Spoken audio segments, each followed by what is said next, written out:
Church, what we do is we shout beside. I got the joy, joy, joy down in my heart. Oh, shout. We ignore the hurting. And we excuse the dying in the process of praising an eternal God. My God. I got to pray for them. When I get through praying for them, that's what I got to pray for them. How am I going to pray for them? What the next verse said? Fervently. Wait. I'm going to take that issue personal. Yes, sir. And what else? What happened? What happened with the fervency? Fervent? Pray. What happened? Finish reading.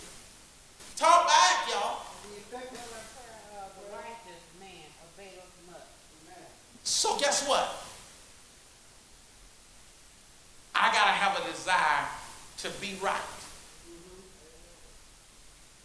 And when a guy got a desire to be right, see, the word righteous gets you mixed up because it means to desire to be in right standing.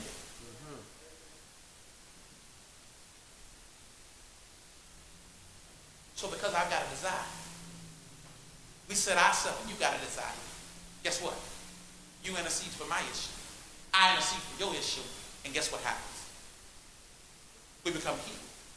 Whole. Why are we getting healed? So that we might become what? Elders. Amen. Our healing is to put us in the position to be a church full of elders.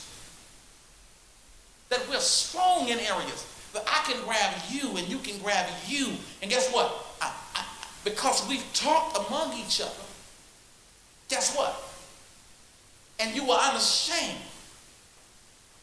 See, the problem is the church has preached shame for something that Christ died for. Man, that's good. Yeah.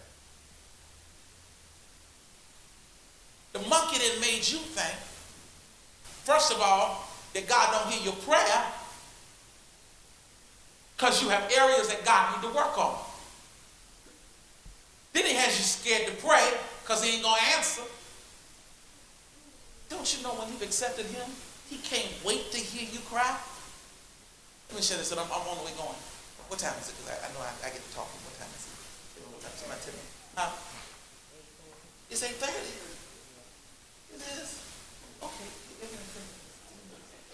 Amen.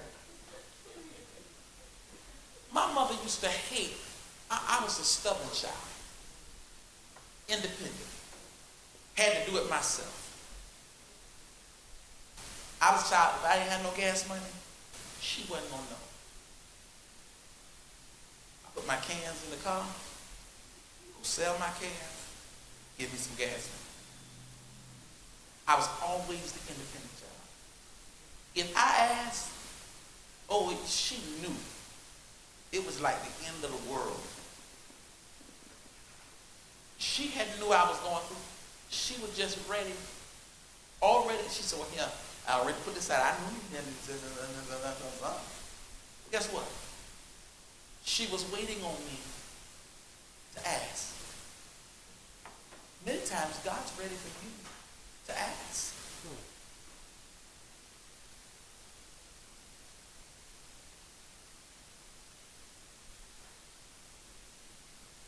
I never forget a very simple story. Real simple story. Two kids were outside playing. Outside playing. Well, when one was outside playing, they killed mama's bird. Well, the brother said to the sister, "Ooh, I'ma tell mama." She said, "Please don't tell mama, please don't tell mama, please don't tell mama, please, please, please." So that's what she did. He said, "You better make up my bed, wash my clothes, we're gonna that." And then, so the next morning, that's what he did. What she did. Made up the bed. So 6 weeks had gone by making the beds. Doing his chores. tie. She said, I'm just going to tell Mama. She said, Mom, remember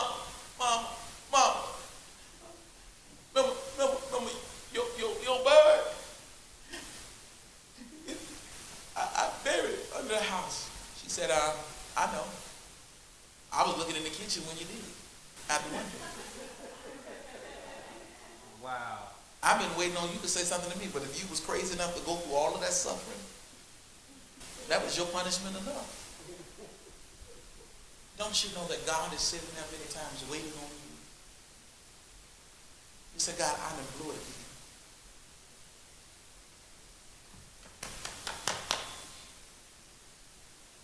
Here I go. Here us. Then the devil tries to get you about how you going to pray for somebody else. You ain't holy enough. So you try to find somebody that's really messed up so you can feel a whole lot more sanctified. Here comes super sanctified. Hello, I'm deacon, I'm evangelist sanctified. No. God knows how you are. The problem, the devil uses your issues to disenfranchise you towards doing his work. Because it is in your serving do you get half of the deliverance that you need. And the devil knows that. And so what he does is he does not allow you to draw close to God. Because it is in your serving do you draw close to him. Because guess what? When a thing is off the socket, it later burns out. He understands that if you connect with God, you're going to get closer to God. Your closeness is going to allow things, miracles, signs, and wonders. So he tries to tell you, sit down. Don't become active in church. Don't become used. Don't do this. Don't do that. Because he holds you back from the assignment that God has on your life. Listen to me clearly. The text clearly says, it says, hey, I got fervor for you and you got fervor for me. And I'm done here. This is it. Elijah was our story, but I didn't have enough time to get to it. Elijah was our main character tonight. He prayed that it not rain. He made a prayer of obedience because God instructed him to. And there was a drought. And then God told him, I need you to pray again. He was in the will of God, and when he prayed the first time, it happened super quick. The next time he prayed, it was a long process. So I want to deal with this. Sometimes you pray, and it happens fast. Sometimes you pray, and it takes a while. Is it any less the will of God the second time you pray?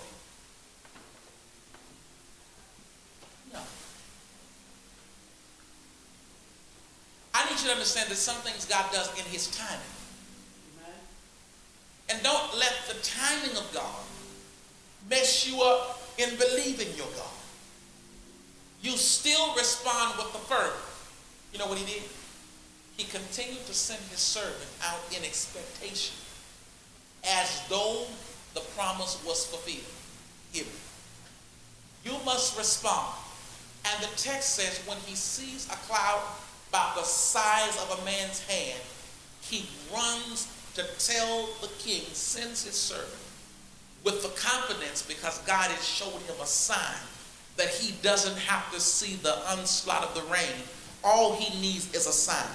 Some of you are trying to wait till you got proof before you start telling what God is getting ready to do in your season because you're ready to make sure you're secure because you don't want to look like a fool. God needs some people just to step out on the edge and declare what he promised you would happen if you dare to do what he said and to say, Lord, I trust you. Yes. I believe you. Before you run and tell it, you trying to wait and see. Tell somebody in this season, time to wait and see. Look at somebody and say, the wait and see is over. I got to respond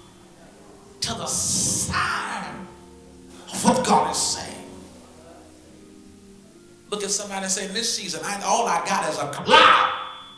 Look at somebody and say, in this season, all I got is a cloud. The text said it was about the size of a man's hand. Yeah, he said, I ain't seen no rain yet. But somebody got to look at your house and say, it ain't gotten better yet, but it's looking like it's about to turn. And just off of look like I'm going to rejoice. Just off of it looks like it's getting better. I'm getting ready to start believing God. Look at somebody and say, I ain't got it yet, but it's almost there yet. It's almost there.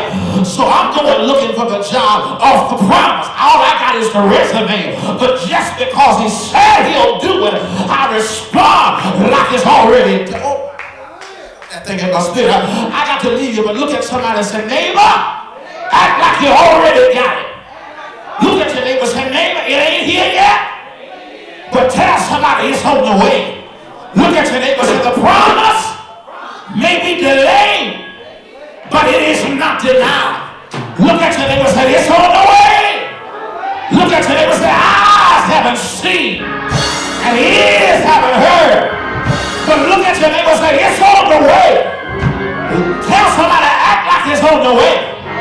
I'm going to shout in advance. I'm going to worship in advance. I'm going to praise in advance. I'm going to give God the praise like it's already done. Slap somebody, say it's done.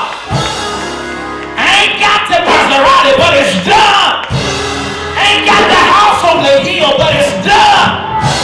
Ain't got the big fine company in the job, but it's done. Look at somebody and say, I see a cloud. A cloud. I need some people with cloud faith. Look at somebody and say, it's a cloud. I see a cloud. Tell somebody, weeping may endure for a night, but joy comes in the morning. Tell somebody, good morning. Good morning.